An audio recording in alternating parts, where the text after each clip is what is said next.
OperaWine, OperaWine, OperaWine! And I'm very excited here because we're going to be tasting the 2009 Guado al Tasso, and it's a good vintage for you here. It's a rich vintage. It's a very good vintage, probably more elegant and powerful, and so in a certain sense more in line with the style of the wine we want to taste now.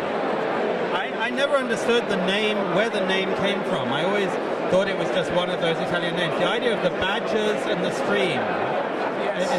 Guado al Tasso, I don't know exactly the English name, but it's a place through the river when the tasso, which is an animal, A badger, I think. yes, goes to pass from one side to another.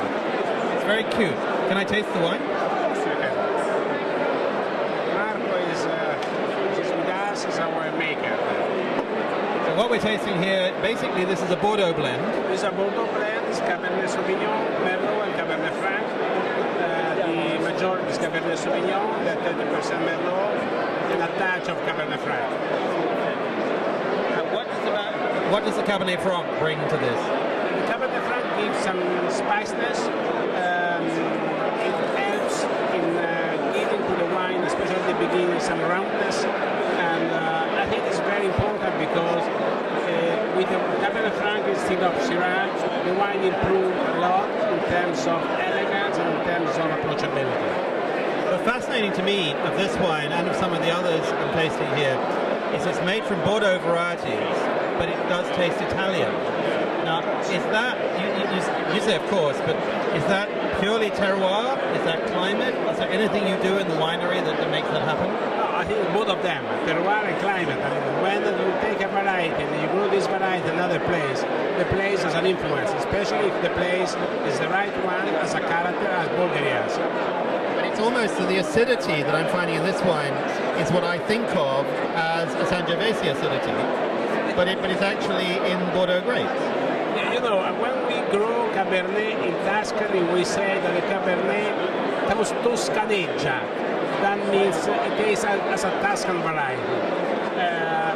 That means that really the soil, climate, the experience we have, what we bring to the variety makes something. One of the things I'm noticing though over the years is the increasing success of Merlot in Tuscany. Is that just me, or I just think that the Merlots are getting more and more interesting? I mean, Merlot has been very successful, still is, especially in some, let's say, specific wines. I personally think that Merlot is not as consistent as Cabernet, and I would say maybe I prefer Cabernet Franc than Merlot. Consistency. I don't like Merlot as much as a grape. I think it's a weed very often, but I taste more good examples in Tuscany these days than I expect to. There are some Merlot that are really great ones. Do you think that's a clonal thing as well, or is that just the winemaker?